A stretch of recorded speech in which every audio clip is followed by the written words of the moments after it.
bacakan tugas ya. Jadi gini tugasnya. Kemarin itu kan tugasnya satu mahasiswa 2, ya enggak? Nah, sekarang itu dibuat 1.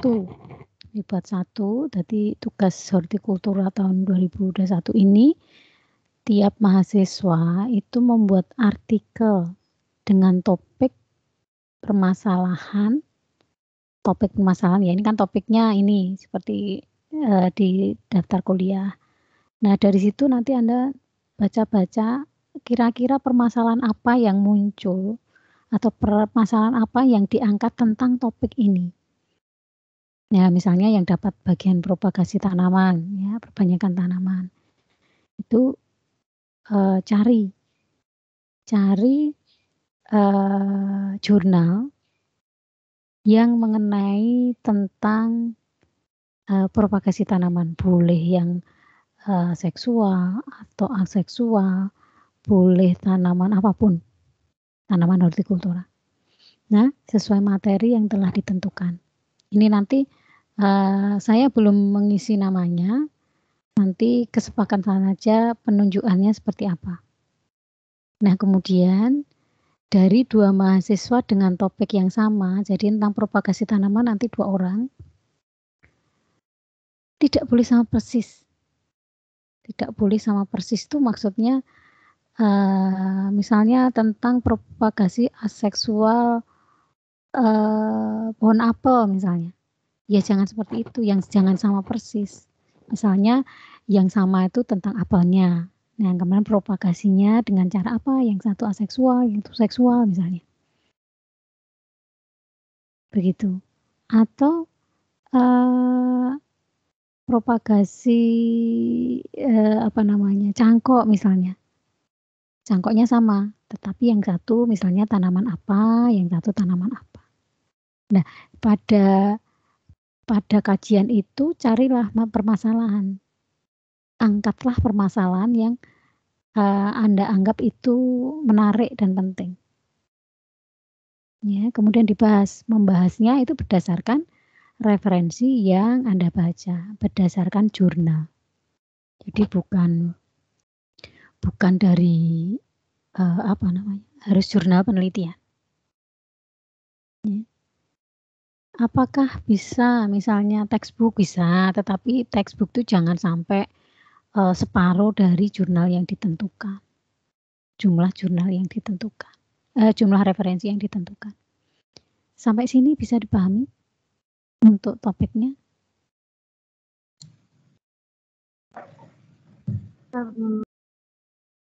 Halo, ya? Saya izin bertanya, Ibu. Silakan. Untuk untuk presentasi, nah untuk presentasi artikel nanti itu semua mahasiswa apa hanya mahasiswa tertentu, Ibu? Oke, belum sampai sana ya. Dari ini dulu topiknya itu sudah dipahami belum? Yang tadi Permati sampaikan. Kalau saya pribadi sudah, Ibu. Sudah, oke ya. Nanti makanya Permati tanya step-step. Kemudian referensi minimal 5 jurnal. Untuk satu mahasiswa itu referensinya minimal 5 jurnal. Mau lebih banyak ya boleh. Tidak harus berbahasa Inggris. Ya, jurnal nasional. Tidak harus ada ketentuan harus jurnal terakreditasi, tidak. Yang penting jurnal. Kemudian itu terbitan 10 tahun terakhir ya, karena kalau ini kita belajar atau membiasakan diri untuk menulis. Jadi kalau nanti Anda publikasi itu jangan sampai 10 tahun terakhir. Jangan sampai lebih dari 10 tahun terakhir. Kemudian Anda itu bukan mereview jurnal. Jadi bukan nanti Anda baca satu jurnal kemudian menceritakan isi jurnalnya apa, ini jurnal A misalnya, jurnal A tentang propagasi mencangkok misalnya, tentang pengaruh suhu misalnya, pengaruh suhu terhadap pembentukan akar pada cangkok apa misalnya, cangkok tanaman mangga misalnya, atau pengaruh umur atau umur batang misalnya, atau kalau umur itu sebenarnya kan tidak bisa umur berapa tahun, tetapi misalnya batang muda, batang tua itu kan identik dengan umur. Terhadap keberhasilan pembentukan akar misalnya, atau apa namanya, aplikasi GA dalam atau pembentuk teknik cangkok misalnya, kayak gitu. Bukan berarti itu Anda itu membahas satu jurnal itu melaporkan ini latar belakangnya di jurnal itu seperti ini, kemudian permasalahannya seperti ini, metodologi seperti ini, hasilnya seperti ini dari satu jurnal, itu tidak seperti itu. Tetapi Anda belajar untuk membuat artikel. Dari membaca, kemudian Anda membuat latar belakang dari sebanyak jurnal yang Anda baca tadi. Ini sepertinya sama seperti kalau Anda bikin latar belakang pada proposal. Ini kan sebagian besar sudah pada apa namanya, nulis proposal kan. Nah, seperti itu. Kemudian dimunculkan apa namanya, permasalahannya, tapi tidak usah permasalahan adalah seperti ini, kemudian metodologinya tidak seperti ini. Permasalahannya apa, kemudian dibahas itu. Gitu ya. Jadi bukan seperti proposal, kalau kemarin kan mini proposal, sekarang artikel. Itu tidak harus seperti itu. Nah, kemudian ini bukan mereview artinya bukan mereview menceritakan satu jurnal isinya seperti apa, tapi Anda buat tulisan berdasarkan dari minimal 5 jurnal tadi. Nah, kemudian itu dikumpulkan di Kulon, nanti di apa namanya, pertemuan ke-7 dan ke-13 nanti ada asesmen yang tempat Anda mengumpulkan. Selain itu kalau di Bu Darmanti nanti saya kasih Google Drive untuk apa namanya, diupload di situ. Kenapa? Karena untuk menjagani kalau mau buka Kulon itu kan tergantung SSO. Kemudian jagani kalau tidak bisa upload di Kulon ya di Google Drive. Gitu. Google Drive kan juga terekod uploadnya itu kapan. Gitu. Sampai sini bisa dipahami ya untuk yang tugas perorangan ini? Bisa, Bu. Bisa. Insya Allah bisa. Ya, kemudian yang kedua itu tugas kelompok. 2 mahasiswa dengan topik yang sama. Ini 2 mahasiswa ya, tentang propagasi itu kan 2 mahasiswa. Pengendalian pertumbuhan 2 mahasiswa. Pola tanam 2 mahasiswa. Itu kemudian bergabung mempresentasikan apa yang ditulis. Jadi kalau misalnya tadi contohnya tentang pohon mangga misalnya, atau tentang pohon apel misalnya, perbanyakan pohon apel, atau propagasi tanaman apel misalnya, atau pola tanam kedelai misalnya, pola tanam kedelai apa, kedelai yang apa namanya, di lahan kering misalnya, yang satu di lahan dengan pengairan misalnya, sama-sama pola tanam. Pola tanam itu kan ada yang monokultur, ada yang polikultur, kayak gitu. Kemudian dari dua artikel dari 2 mahasiswa yang topiknya sama ini tadi, itu dipresentasikan. Tapi bukan mempresentasikan misalnya Mbak Latifata sama Mas Mahendra, benar ya Mahendra ya, itu jadi satu topik misalnya. Bukan berarti Mbak Latifata dulu presentasi punyanya sendiri, kemudian Mahendra mempresentasikan punyanya sendiri, bukan seperti itu. Tetapi dari 2 tadi yang topiknya sama itu dijadikan satu. Kalau misalnya tadi propagasi aseksual, yang satu propagasi seksual tanaman apa namanya, mangga misalnya, bola bali mangga yang gampang karena di depan mata ada pohon mangga. Nah, itu bikin judul yang mencakup kedua itu. Misalnya propagasi tanaman mangga. Nah, itu kan sudah meliputi seksual dan aseksual. Kemudian dibikin PPT dan dipresentasikan. Sampai situ bisa dipahami? Bisa, Bu. Bisa, Ibu. Bisa ya. Bisa, Jadi Bu. satu yang bikin artikel itu bukan mereview. Karena Bu Darmanti ingat semester kemarin mata kuliah bukan hortikultura, pasca panen. Itu kan sebenarnya seperti ini. Tetapi akhirnya kok hanya membaca satu jurnal kemudian dipresentasikan. Nah, kalau seperti itu yang dinilai apanya? Bagaimana pengennya itu menilai Anda baca, kemudian mencarikan apa yang Anda baca itu menjadi satu tulisan. Seperti itu, ya. Jadi jangan salah. Nanti kalau misalnya keliru ya terpaksa harus dikembalikan. Kalau ada waktu untuk mengembalikan, kalau enggak ya nilainya minimalis gitu aja. Gitu ya. Jadi kalau tidak jelas nanti bisa didiskusikan. Sampai ini. Kemudian ya tadi untuk yang kedua itu presentasinya bukan gantian. Kalau gantian itu sudah zaman kuno, itu sudah enggak ini. Ini kan coba kelihayan atau keterampilan untuk memadukan dari banyak sumber itu menjadi satu hasil karya. Seperti itu. Nah, ini kalau saya browsing itu jumlah mahasiswanya 30 tapi sekarang jadi 33 ya. Jumlah mahasiswanya 35, Ibu. Loh, kok malah jadi 35? Ada Bu Darmanti kemarin browsing yang sebelum kuliah itu ada mungkin pergantian IRS itu ya? Bisa jadi, Ibu. 34 35. Kalau seperti itu berarti nanti karena ini kemarin topiknya kan sudah dibagi seperti ini. Ini mungkin nanti bisa jadi tambah berapa lagi? Tambah 2 atau 3 lagi ya.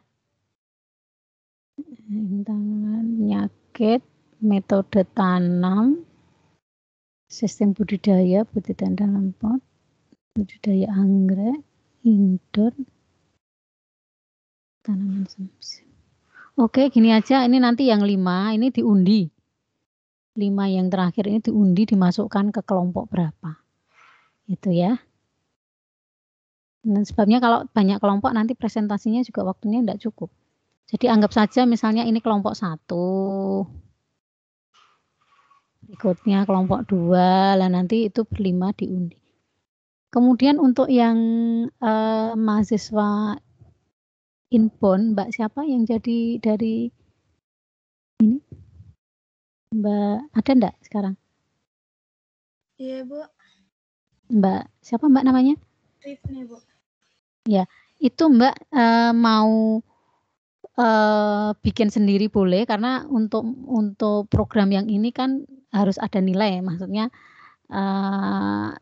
nilai itu dari pengampu di Undip gitu ya, dari saya dulu. Jadi monggo untuk Mbak Risma itu Rifni, Bu. maaf. Oh, Risni ya. Bu. Ya, maaf ini ya.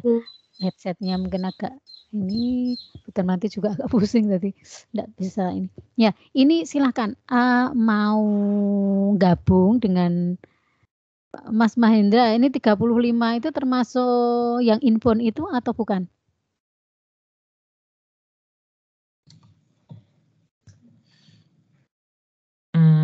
Kalau setahu saya itu yang termasuk mahasiswa inbound, Ibu. Gitu. Nah, jadi nanti yang 4 diundi atau nanti Mbak Risni Porisna. Itu kalau mau sendiri boleh, kalau mau gabung juga boleh. Monggo nanti koordinasi dengan kormatnya Mas Mahendra. Ya. Iya, Bu. Silakan. Atau kalau mau saya mau sendiri aja gitu ya boleh, karena ini kan mungkin kok belum kenal dengan teman-temannya atau gimana boleh. Gitu. Ya, sampai ini ada yang mau ditanyakan lagi? Ini nanti saya kirim ke kormat, kemudian pembagiannya maunya gimana? Apakah urut absen atau mau di apa namanya? Diundi. Halo. Diundi nggak apa-apa, Bu. Diundi aja, Bu. Oke, diundi ya. Jadi nanti diundinya coba nanti Anda sekelas itu mengundi. Tidak usah sama Bu Darmanti. Nanti tanggung jawab ngisi ini kormatnya ya.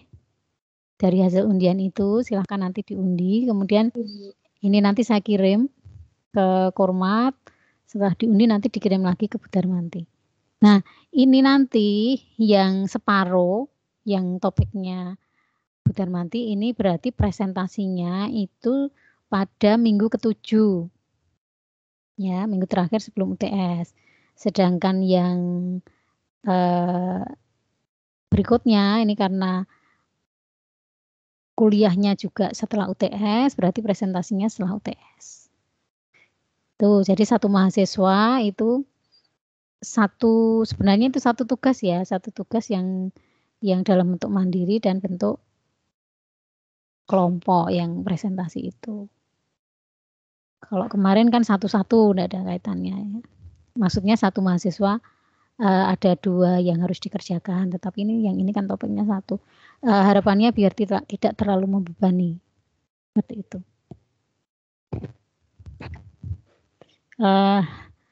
Jadi nanti pada pertemuan terakhir itu nanti mungkin satu kelompok itu mempresentasikan masing-masing 10 menit. Semua, kalau ini berapa?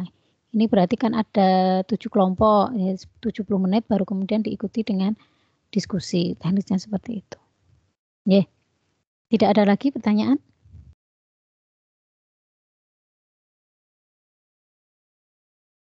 Tidak ada. Kalau tidak ada, saya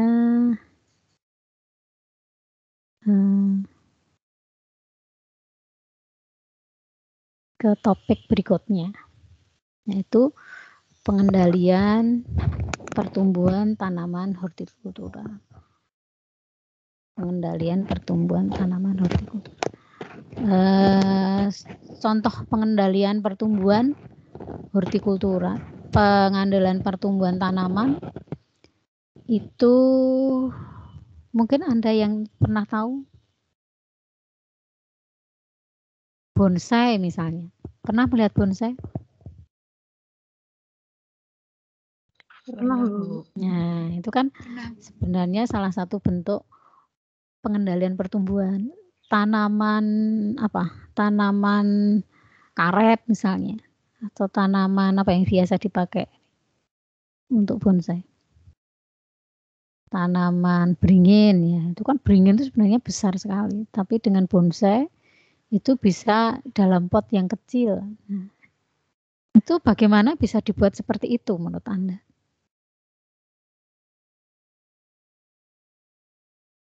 Ada yang bisa menceritakan? Bagaimana bisa yang harusnya besar sekali itu kok bisa jadi kecil, itu apanya sebenarnya? Itu kan berarti pertumbuhannya kan dikendalikan kan itu? Iya, Bu. Kira-kira dengan cara apa itu? Diapain kok bisa jadi kecil?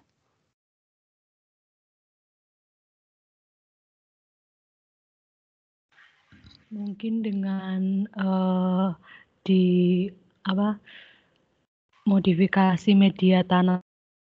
Ini Mbak siapa? Mbak siapa? Tolong disebutkan namanya dulu. Monica Heti. Oh, Monica Monica. Heti saya, Bu. Dengan apa Mbak? Modifikasi pada media tanamnya. Modifikasi media tanam boleh. Modifikasi di sini maksudnya apa? Apa diganti atau medianya diberi sesuatu atau gimana menurut Mbak Monica? Kalau tidak salah itu medianya diganti seperti bebatuan yang mampu menyerap air begitu, Bu. Terus jumlah medianya dipersedikit gitu, Bu. Ya, jadi kayak di stres ya, itu sebenarnya kayak disiksa, dikasihnya sedikit-sedikit biar pertumbuhannya enggak seperti pertumbuhan normal. Kemudian ada yang lain, diapain? Izin menjawab. Ya, Mbak siapa? Silakan. Nama saya Retno, Bu. Ya, Mbak Retno, gimana Mbak? Itu dari yang pengalaman saya, pengetahuan saya itu seperti yang disampaikan Mbak Monica tadi. Terus itu tanamannya itu dipangkas terus, Bu. Jadi sehingga hormon auxinium untuk pemajangan batang itu terhambat gitu, Bu, sehingga dia menjadi kerdil seperti itu. Ya, antara lain juga seperti itu. Tidak hanya batang, Mbak, akar pun harus di ini. Jadi kalau bonsai itu kan sekali-kali dipotong. Nanti biar dikendalikan biar tanamannya itu seperti itu. Ya, itulah salah satu contoh dari pengendalian pertumbuhan tanaman hortikultura. Nah, pengendaliannya itu dengan cara apa itu tergantung tujuannya. Tujuannya itu mau apa toh? Mau tanamannya kecil atau mau buahnya banyak atau biar buahnya banyak atau mungkin justru biar tidak berbuah. Misalnya tanaman-tanaman yang diambil pucuk-pucuk daunnya. Nah, seperti itu. Itu yang dimaksud dengan pengendalian pertumbuhan. Nah, tujuan pengendalian pertumbuhan itu mendapatkan pola pertumbuhan dan bentuk tanaman sesuai keinginan dan persyaratan optimal sehingga didapatkan produksi yang maksimal. Jadi ini tadi kalau seperti bonsai tadi tujuannya apa? Produksinya yang maksimal atau pola pertumbuhan dan bentuk? Apa tujuannya kira-kira? Dan bentuk mungkin, Bu. Bentuk. Dan Bu. Ya, pola pertumbuhan dan bentuk tanaman sesuai dengan keinginan. Keinginannya apa? Kecil, ukurannya kecil tetapi dengan kenampakannya kenampakan itu habitus yang seperti normalnya. Ya, jadi bukan sekedar kecil tapi ininya penampakannya itu adalah seperti tanaman yang normal, gitu kan. Nah, itu salah satunya. Kemudian juga didapatkan produksi maksimal. Ini kalau produksi maksimal misalnya tanaman di pruning itu biar berbunga lebih banyak dan sebagainya. Nah, strategi pengendalian pertumbuhan itu ada beberapa macam. Yang pertama adalah dengan manipulasi lingkungan tumbuh. Lingkungan tumbuhnya itu dimanipulasi. Apakah misalnya dikasih paranet misalnya? Kasih paranet biar apa? Biar adem, Bu. Biar adem. Intensitas cahaya, Bu. Mengurangi intensitas cahaya, betul. Misalnya kemudian tanaman bunga itu apa yang tanaman hias itu loh Mbak, krisan misalnya. Nah, tanaman krisan, tanaman bunga potong itu krisan terutama, tahu ya krisan ya, yang di Bandungan banyak itu, Bandungan, terus kemudian kalau dekat-dekat sini di Bandungan di Kopeng itu ya. Itu kalau mbak-mbak dan mas-mas di sini sok memperhatikan orang jual bunga potong, bunga krisan potong ya. Biasanya mahasiswa kalau mau wisuda, kalau mau ujian KP untuk main kan suka belikan teman-temannya. Itu yang dijual. Itu tangkainya gimana, Mbak? Tangkainya pendek-pendek atau tangkainya panjang-panjang gitu?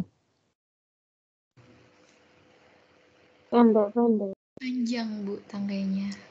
Ya, panjang. Karena kalau panjang untuk bunga potong itu bisa untuk merangkai ya, kan sesuai tujuannya. Untuk di tangkainya itu lebih fleksibel. Kalau pendek nanti kurang fleksibel untuk merangkainya. Meskipun kadang-kadang juga dibutuhkan tangkai yang pendek sehingga itu dipotong. Nah, salah satu manipulasi lingkungan tumbuh itu digunakan atau diberikan pada ini tanaman penanaman krisan tadi. Ya. Kalau ini biasanya itu diberi sinar lampu. Mungkin masih ingat dulu waktu kuliah fisiologi tumbuhan dengan Bu Darmanti tentang pembungaan itu juga sudah disebutkan, sudah didiskusikan. Itu untuk mendapatkan bunga yang panjang. Jadi sebenarnya tanaman krisan itu kan tanaman hari pendek. Jadi untuk berbunga itu membutuhkan siang hari atau kena sinarnya itu lebih pendek. Nah, bagaimana kalau mendapat sinar mataharinya itu diperpanjang? Artinya hari kena atau waktu kena sinarnya itu diperpanjang.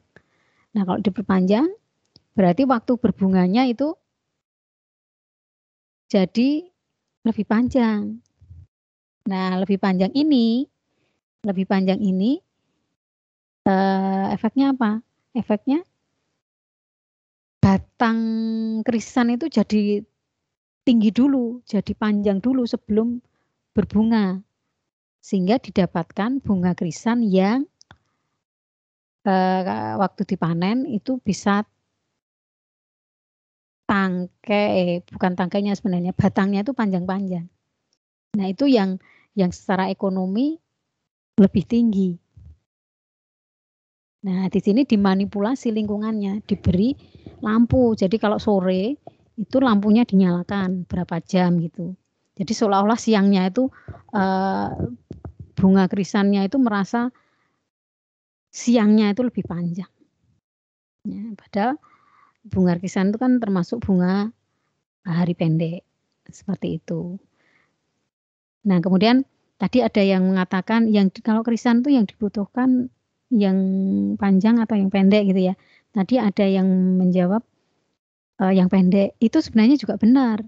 Tergantung dengan tujuan. Kalau tadi untuk bunga potong itu diperlukan tangkai yang panjang. Tetapi tanaman hias bunga krisan itu kan tidak hanya dijual dalam bentuk bunga potong. Bentuk apa selain bunga potong? Halo? Selain krisan itu dijual sebagai bunga potong, dijual sebagai bunga apa lagi? Bunga hias. Bunga hias, tanaman hias, betul sekali. Jadi dijualnya dalam pot itu ya Mbak ya? Dalam pot. Nah kalau seperti itu, kalau seperti itu yang bagus itu yang tangkainya panjang atau yang pendek? Yang pendek, Bu. Yang pendek. Jadi di pot, jadi dijual sebagai tanaman hidup pendek-pendek gitu dan sudah berbunga. Nah kalau seperti itu bagaimana? Apakah itu juga perlu manipulasi lingkungan? Nah, dulu Bu Darmanti pernah mengikuti webinar itu tentang pembicaranya, narasumbernya itu pengusaha ini, lulusan biologi juga. Pengusaha tanaman tanaman hias. Nah, dia menjual tanaman krisan potong dan krisan dalam pot itu. Kalau krisan dalam pot itu kan perbanyakannya stek ya, stek pucuk ya itu. Pucuk. Kemudian tidak dimanipulasi dengan cahaya, tetapi dengan hormon. Dengan hormon yang memacu pembungaan. Jadi dari stek pucuk itu kemudian ditumbuhkan dalam polybag kecil-kecil gitu. Nanti kalau sudah hidup, sudah tumbuh akar, dipindah ke pot, kemudian ada tinggi minimal gitu, karena ini memang untuk dijual ya. Jadi sekali tahap penyemaian itu banyak gitu. Nah, nanti kalau sudah rata-rata tinggi tertentu itu disemprot dengan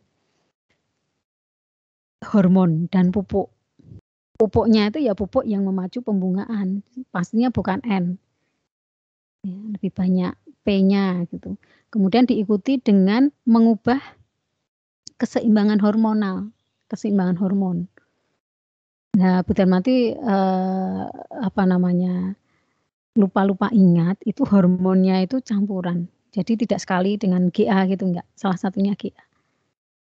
Mereka punya formulasi sendiri yang mungkin rahasia perusahaan kayak gitu. Ada tidak disampaikan secara vulgar gitu, enggak. Tapi sebagai orang biologi yang sudah mempelajari fisiologi tumbuhan, mesti kita bisa mereka-reka ya. Oh, kira-kira itulah. Seperti itu. Itu ya, itu contoh manipulasi lingkungan. Sampai sini ada yang mau ditanyakan? Nah, kalau tidak ada, dengan perubahan genetik. Dengan perubahan genetik itu bisa dimutasi misalnya. Dengan dimutasi dengan berbagai cara. Nah, ini kalau yang mempelajari genetika mesti lebih tahu lebih dalam. Jadi dibuat dimutasi. Ya, seperti itu. Bisa diradiasi atau bisa dengan senyawa-senyawa kimia tertentu yang bisa merusak atau mengubah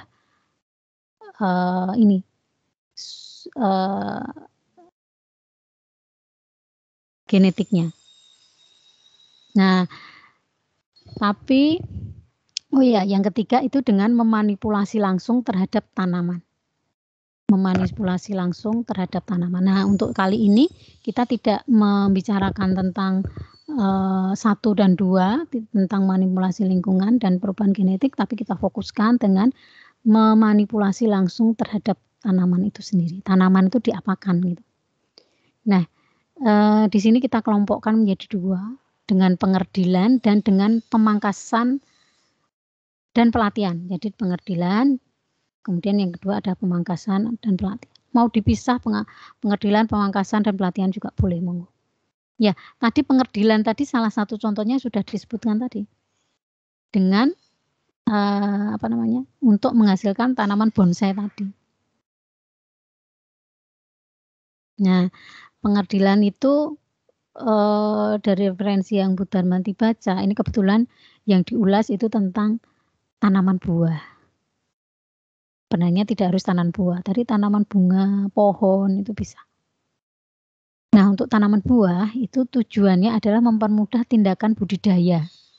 Mempermudah tindakan budidaya. Tindakan budidaya itu apa?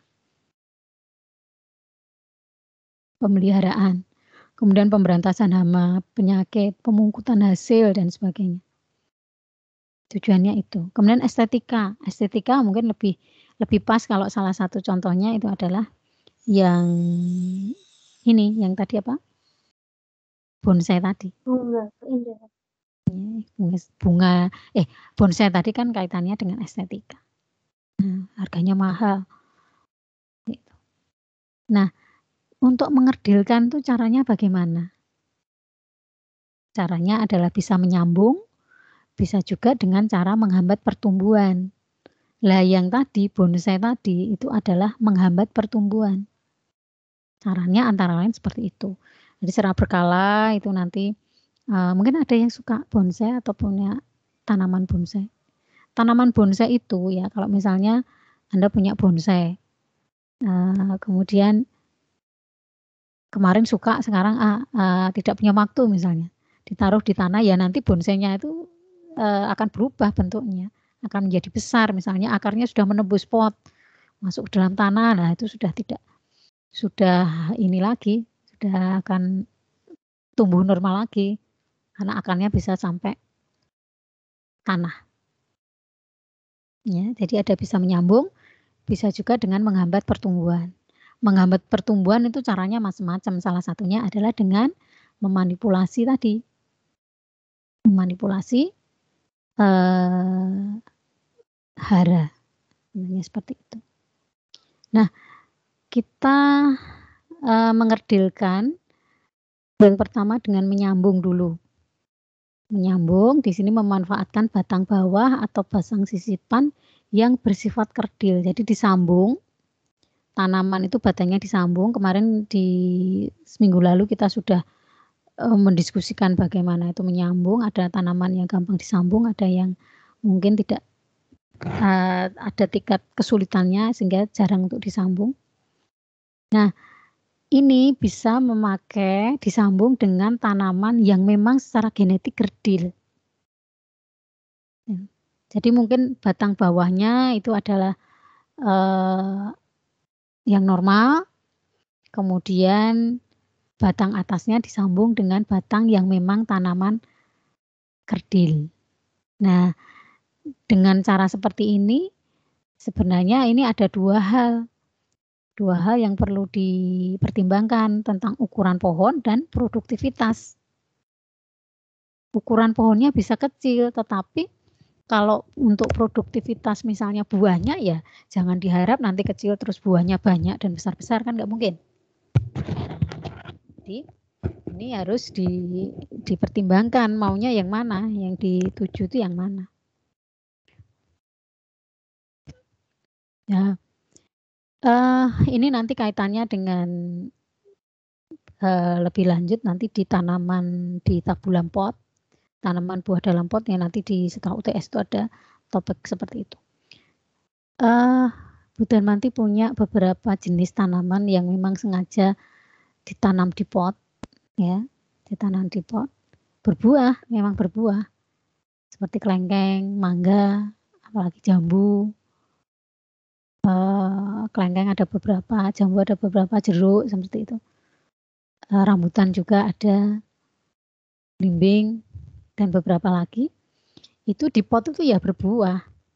Tetapi ukurannya kan kecil ya, ukuran kecil ditaruh di halaman itu sebagai tanaman hias. Jadi Bu Darmanti itu tidak nanam tanaman hiasnya, bukan tanaman bunga, tetapi tanaman buah ini.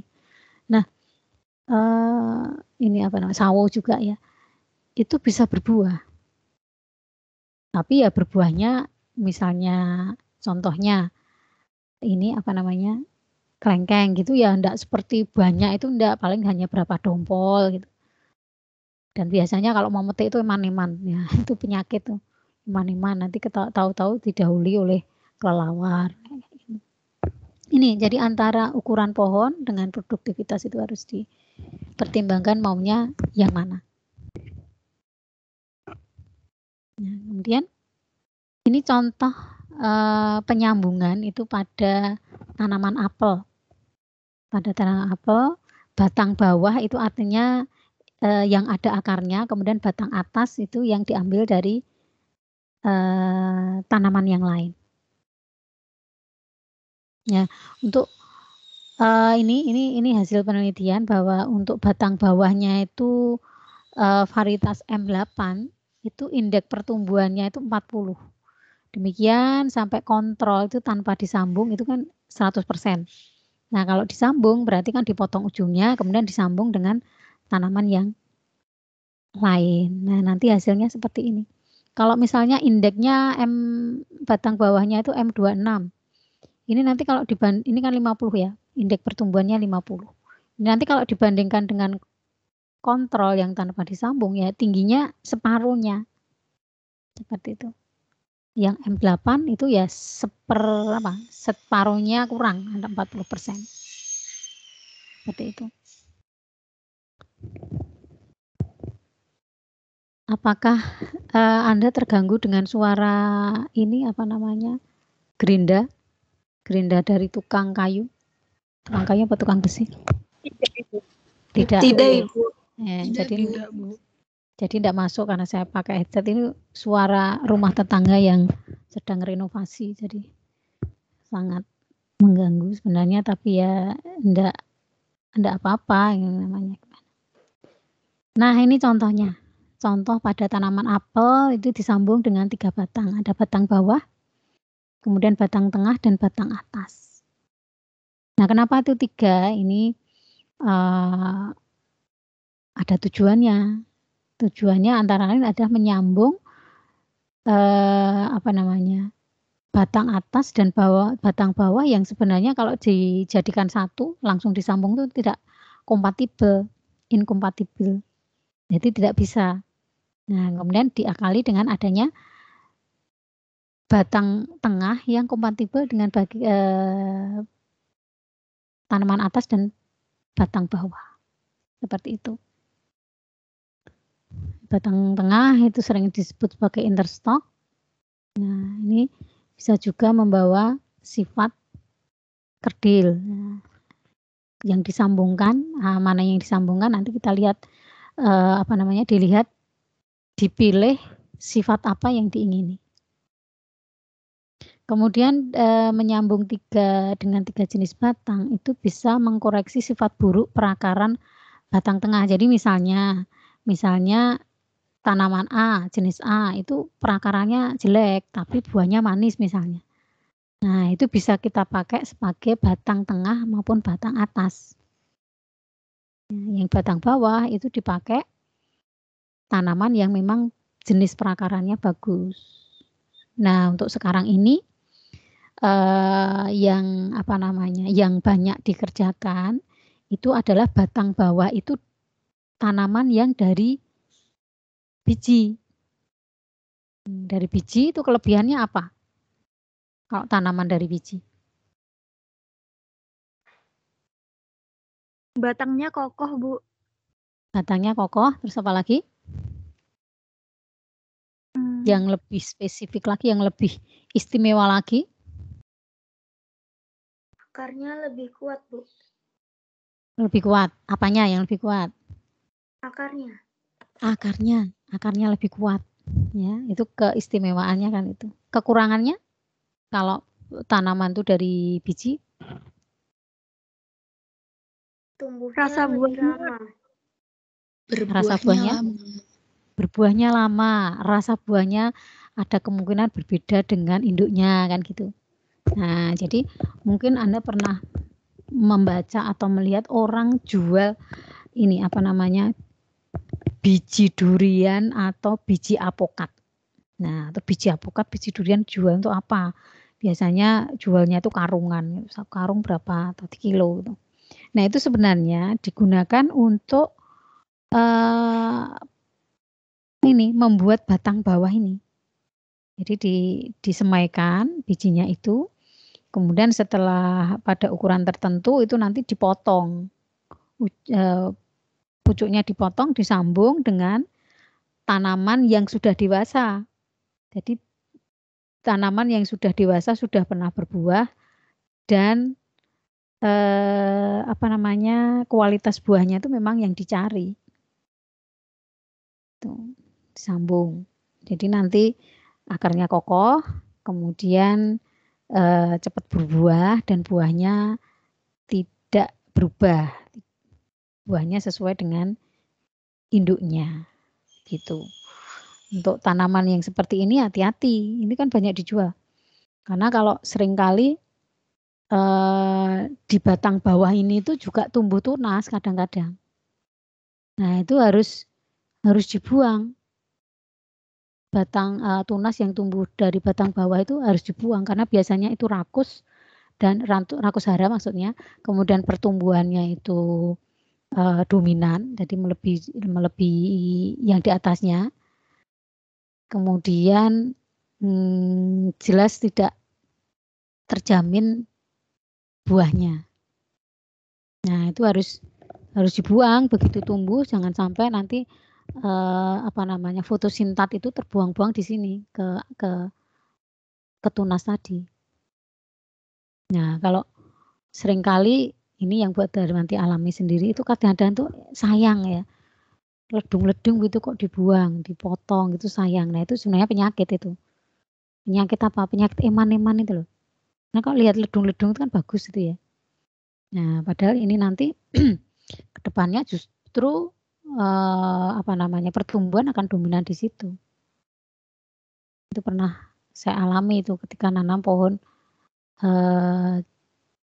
jeruk ini loh, lemon impor tuh yang kuning besar-besar itu loh. Itu tapi non biji. Nah, kemudian sudah terlanjur besar, kok akhirnya ditegak-tegak itu ya, saya buang. Kemudian benar beberapa bulan kemudian yang atas ini berbunga dan berbuah. Itu tadi. Nah, itu tadi yang pertama adalah menyambung, kemudian yang kedua adalah dengan menghambat pertumbuhan, dengan menghambat fungsi transport. Kalau yang tadi, yang di bonsai tadi dengan cara apa? Dengan cara memanipulasi pertumbuhan akar, kemudian juga dibarengi dengan mengatur penyediaan hara dan ruang tumbuh. Seperti itu. Nah, kemudian bisa juga dengan menghambat fungsi transport. Transport apa? Transport fotosintat. Transport hasil dari fotosintesis ke bawah itu dihambat. Hambatan aliran ke bawah. Nah, ini juga bisa dengan gangguan fisiologi terkait dengan inkompatibilitas sambungan. Atau inkompatibilitas itu tidak sesuai secara fisiologi antara batang atas dan batang bawah. Ya. Nah, cara menghambatnya itu macam-macam. Contohnya adalah dengan memanipulasi fluim. Memanipulasi fluim. Fluim itu apa? Bagaimana caranya memanipulasi fluim? Fluim itu kan yang biasa letaknya antara silem antara yang kita sebut sebagai kayu itu silem dan kulit. Nah, seperti waktu kita menyangkok kemarin, waktu kita melihat cara mencangkok itu kan dikuliti ya. Itu sebenarnya tujuannya adalah membuang fluim biar tidak tumbuh kulit lagi. Nah, sekarang beda. Sekarang itu dikerat kemudian dibalik. Yang semula itu potongannya di atas, bekas potongan di atas kemudian dibalik. Nih, dibalik. Ini topnya itu, yang bagian atas itu jadi di bagian bawah. Nah, itu bisa mengganggu transport fotosintat dari atas ke bawah. Dengan adanya gangguan itu akan mempengaruhi pertumbuhan. Jadi justru pertumbuhannya dihambat. Pertumbuhan vegetatif, tetapi seringkali itu tuh justru pertumbuhan vegetatif dihambat, tetapi pertumbuhan generasifnya dipacu. Jadi tetap berbunga atau justru lebih cepat berbunga. Kemudian dengan ringing atau strangulation seperti ini atau dicacah. Tadi Bu Darmanti seperti ini. Ada yang menyebutkan istilahnya girdling. Jadi seperti ini hasil penelitian dari mahasiswa S1 tahun berapa lupa saya. Ini jarak tanaman jarak pagar yang dulu sempat booming dipakai bijinya untuk biofuel tuh dulu. Masih ada yang ingat? Ada yang pernah baca tentang minyak dari biji jarak?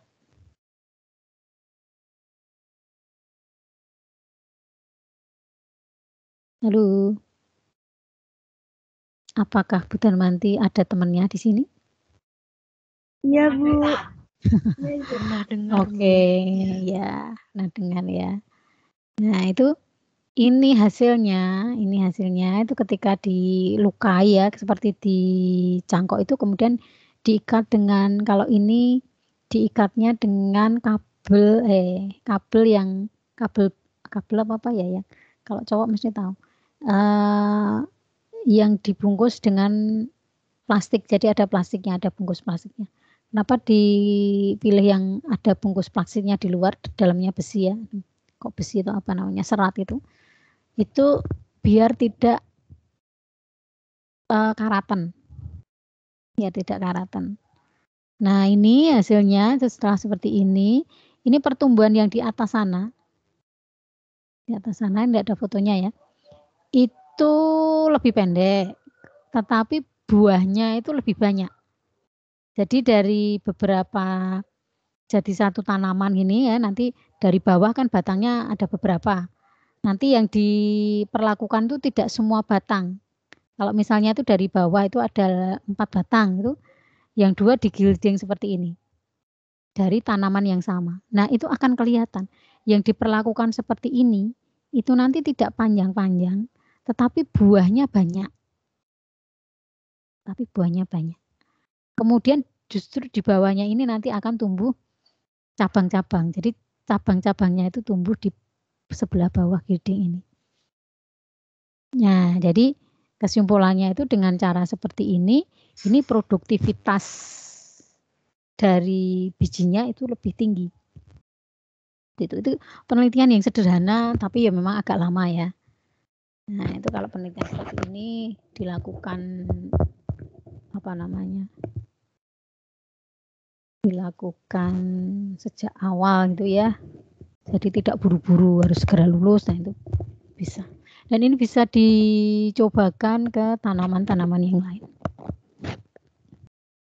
Kemudian yang tadi, yang satu lagi diapain? Dicacah, dilukai seperti ini. Atau kalau foto seperti ini, pernah melihat orang-orang tua ya, yang generasi lebih tua dari Anda, dari Bu Darmanti itu, kadang-kadang tanaman yang tidak cepat berbuah itu dicacah seperti ini. Pernah melihat atau pernah mendengar? Pernah, Ibu. Pernah, Ibu.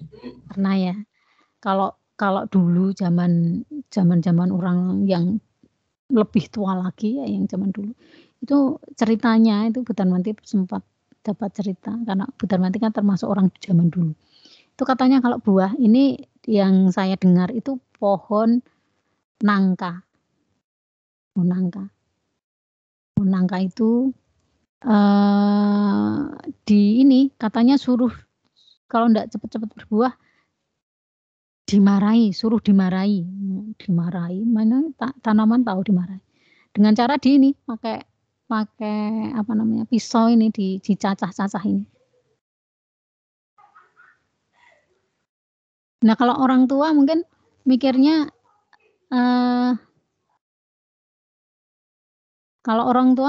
oh ini dimarahi terus berbuah. Padahal enggak, itu ada penjelasan ilmiahnya. Ini kan dilukai nih.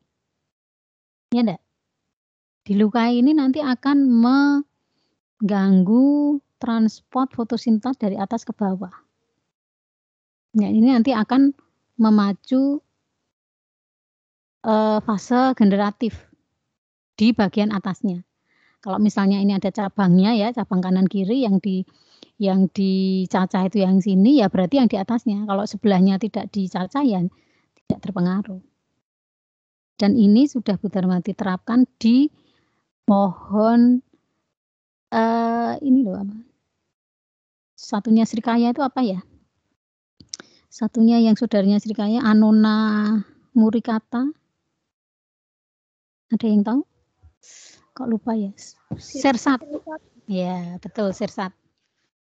Sersat itu saya pernah mencoba ini dan berhasil. Udah agak besar gitu ya, meskipun belum besar sekali, terus saya perlakukan seperti ini, dan dalam waktu yang tidak begitu lama itu langsung berbunga dan berbuah. Ya silakan Anda coba-coba. Gitu. Itu tadi cara, jadi pertumbuhan atasnya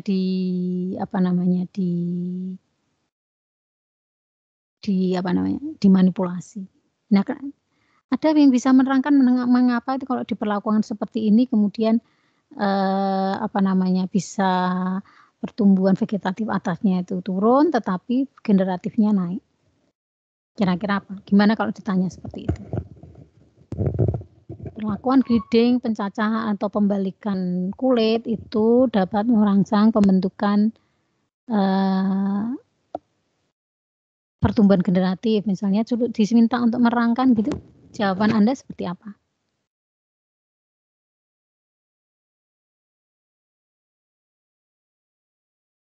Ada yang bisa menerangkan?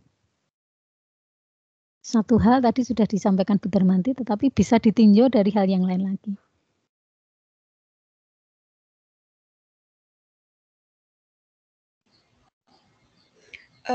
Izin menjawab, Bu. Iya, ini siapa? Mbak siapa? Desi. Mbak Desi, ya silakan. Ya, kalau dicacat bagian ini ya Bu, bagian batangnya itu kan otomatis nanti aliran fotosintatnya nggak ke bawah gitu loh Bu, ke bagian bawah. Kan kalau hasil fotosintesis kan itu dari daun ya Bu. Nah, ketika batangnya itu di batang bawahnya itu dilukai, itu otomatis hasil fotosintatnya itu akan terkumpul di atas. Jadi nanti mungkin fokusnya ke pembuahan atau perbungaan seperti itu, Bu. Iya, iya, betul seperti itu. Tetapi ini ada jawabannya itu ada yang kurang. Karena kalau logikanya kalau fotosintatnya banyak kan pertumbuhannya lebih bagus gitu ya. Kok tidak jadi lebih panjang kan gitu. Nah, itu karena ada faktor ini. Terjadi perubahan keseimbangan hormon. Nah, keseimbangan hormonnya itu menuju ke pembentukan atau ke pertumbuhan generatif. Itu terjadi pembentukan bunga dan buah. Itu ya. Jadi itu jangan sampai hilang karena kalau hanya fotosintat nanti bisa dianalogikan bahwa kalau banyak fotosintatnya itu pertumbuhannya lebih baik karena kan fotosintat itu sebenarnya kalau didistribusi secara normal itu kan menuju ke tempat-tempat yang mengalami pembelahan dan pembentangan lebih banyak. Nah, jadi di meristem itu penghambatan fluim dan pembungaan ini tadi sebenarnya sama ya yang diceritakan Bu Darmanti tadi seperti ini. Kemudian penghambatan dengan zat kimia dengan cara dikasih zat kimia penghambat atau retardan. Ini contohnya chlorphonium klorid, fosfat, kemudian fosfon, nama dagangnya etrol, kemudian kormaquat dan CCC atau sikokol. Nah ini semua ini sebenarnya mungkin bisa dicoba. Biasanya kalau zat kimia itu kan lebih cepat, tapi Bu Darmanti belum pernah mencoba sendiri. Jadi dari baca-baca aja. Ya, kalau pengen cepat ya penelitian seperti ini enggak apa-apa. Kemudian yang kedua dengan pemangkasan dan pelatihan. Tadi kan pengertiannya. Dengan pemangkasan dan pelatihan. Pemangkasan itu istilahnya kalau di pertanian itu pruning, itu membuang sebagian tubuh. Tujuannya adalah untuk mengendalikan ukuran. Ya, biar tidak terlalu tinggi dan lagi-lagi tentang estetika. Tadi di bonsai kan juga. Kemudian mengendalikan bentuk tanaman. Mengendalikan bentuk tanaman. Tujuannya tadi itu kemudian mempermudah dalam memindahkan bibit. Nah, ini kalau penyediaan bibit Kalau bibitnya terlalu besar-besar, nah itu kan nanti akan menyulitkan dalam distribusi contohnya. Kemudian memperbaiki kuantitas dan kualitas hasil. Nah, ini kaitannya dengan membantu akumulasi karbohidrat untuk pembungaan dan pembuahan. Jadi memacu pembungaan dan pembuahan. Kemudian juga untuk peremajaan cabang tanaman. Ya, contohnya pada anggur. Di anggur itu kalau saatnya dibuahkan, istilahnya ya dibuahkan itu mesti dipruning besar-besaran. Jadi cabang-cabang itu dihilangkan, kemudian begitu tunas lagi, terbentuk tunas itu membawa bunga. Ya, seperti itu. Ini kaitannya dengan efisiensi fotosintesis. Kemudian untuk pemangkasan buah itu untuk mengurangi beban. Jadi kalau misalnya buah dalam satu gerombolan itu banyak ya, itu sebaiknya ditining atau dijarang, di penjarangan. Nah ini Bu Darmanti mengalami sendiri. Yang namanya jambu MDH, madu deli hijau, itu sangat ginjal. Bu Darmanti nanamnya di pot. Itu kalau sekarang ini sedang berbunga, sebagian sudah menjadi buah yang kecil-kecil, itu banyak sekali. Nah penyakitnya, penyakit saya ini, kadang-kadang untuk tining, untuk membuang itu eman-eman. Karena merompol-merompol banyak gitu ya. Mau milih mana yang saya mau buang itu susah untuk saya sendiri. Harusnya nggak susah sih, teknisnya nggak susah. Dijarangkan. Nah akhirnya beberapa kali kemudian karena ke batangnya itu karena di pot kan kecil. Sampai enggak kuat, sampai sempal itu beberapa kali. Nah, itu jangan ditiru. harusnya dibuang. Harusnya dibuang. Seperti itu, dikurangi. Ya. Itu kemudian pelatihan atau training. Ya, tanaman pun ada yang di training. Di training itu artinya seperti bonsai itu kan seringkali diikat dengan kawat kemudian dibelok-belokkan itu ya. Memperhatikan enggak? Iya, Bu. Untuk mendapatkan apa? Untuk mendapatkan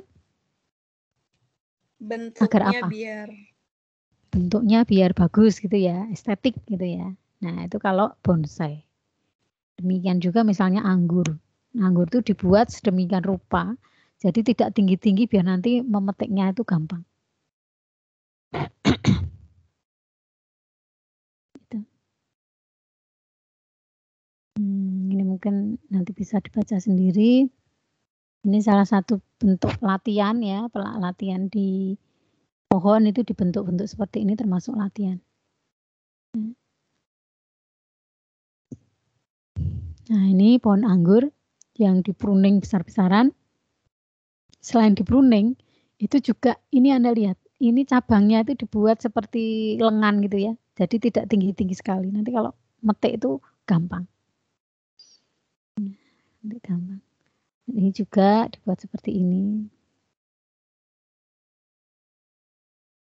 Nah ini contoh yang lain. Nah ini sebenarnya ada kalau di tentang seni membentuk tanaman itu ada teorinya, mana yang batang mana aja yang harus dipangkas seperti ini, bonsai seperti ini. Ya ini kan kalau sepintas ini seperti secara alami ini pohon yang besar padahal ini sebenarnya kan kecil.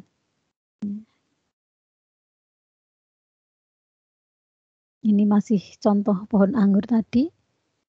Ya, di pruning kemudian juga dilatih atau pelatihan. Ini pelatihan atau pemangkasan intinya tadi seperti itu. Anda lihat ini untuk tanaman yang herbaceus itu tidak bisa dilatih, kalau di pruning bisa. Ini biasanya adalah pohon-pohon ini tabulampot itu seperti ini. Nanti di akhir itu ada bahasan tentang bagaimana membuat tabulat pot itu mau berbuah. Nah, dengan Bu Endang nanti. Ya.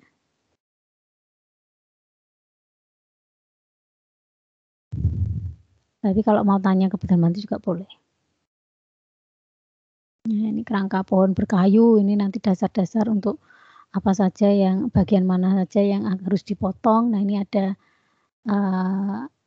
teorinya, ini ada panutan ganda istilahnya seperti ini. Ini yang dua batang yang berdampingan seperti kembar itu biar estetik ini dipotong.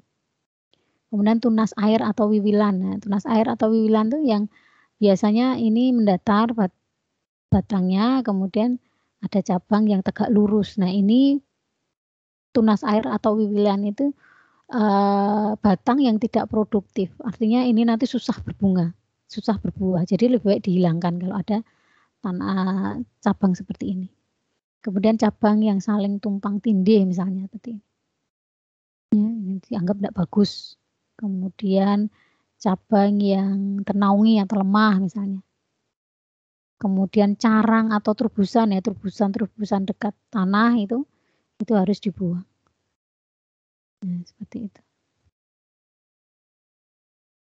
Nah, ini masih dengan contoh-contoh istilah-istilah batang yang harus dibuang tadi. Nah, kemudian respon fisiologi terhadap pemangkasan itu responnya di pertumbuhan dan pembuahan tadi sudah sudah sedikit banyak kita diskusikan. Secara teori ini kok molor sendiri ke sini, naik sendiri, turun sendiri. Ya, itu bisa dilihat. Ya, kemudian juga responnya itu hubungan antara bagian tanaman yang tanda pertumbuhan vegetatif meningkat setelah pemangkasan berat ya. Pernah perhatikan kalau tanaman itu habis dipangkas itu terus kemudian setiap mata tunasnya itu akan tumbuh tunas-tunas baru. Nah, itu nanti akan merubah rasio akar dan tajuk. Rasio akar tajuk itu perbandingan antara akar dan tajuk. Seperti itu. Ini hubungannya pemangkasan dan pembungaan tadi sebentar sudah dijelaskan tentang perubahan CN rasio. Nanti bisa Anda baca. Nah, kemudian keseimbangan auksin tadi Mbak siapa tadi yang juga sepintas sudah memberi jawaban bahwa auksin itu dibentuknya itu adalah di ujung-ujung apikal, kemudian ditransfer ke bawah. Kalau ujungnya dipotong berarti sumber auksin atau konsentrasi auksin itu akan berkurang, kemudian akan tumbuh tunas-tunas yang baru. Ini sama dengan pemataan dominasi apikal. Ya, keseimbangan auksin tadi udah. Kemudian keseimbangan auksin tadi juga akan mempengaruhi ini sudut antar cabang. Jadi kalau ujungnya pada apikal itu tidak dipangkas atau tidak ada pemangkasan, itu pada umumnya ini sudut cabang itu akan lebih besar. Tapi kalau ujungnya dipangkas, nanti sudutnya itu akan lebih kecil. Dan ini sebagian mengatakan bahwa ini lebih bagus secara estetika dibanding yang ini. Ya, tapi itu sebenarnya tergantung setiap orang sukanya yang mana. Ini teknik pemangkasan mungkin nanti bisa dibaca selanjutnya. Tadi Bu Darmanti bilang ada enggak enak badan. Jadi monggo nanti dilanjutkan, hanya tinggal beberapa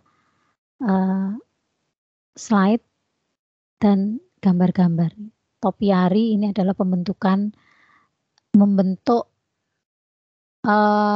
tajuk ini menjadi bentuk-bentuk yang tidak alami. Jadi mau dibentuk seperti apa, itu istilahnya topiari. Nah, topiari ada yang jual di banyak tanaman hias yang jual seperti ini.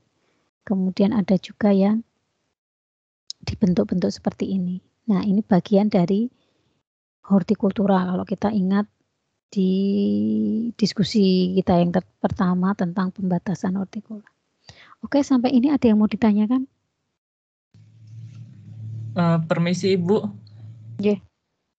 Ada beberapa teman saya yang mengalami gagal absen Ibu. Oh, itu oke.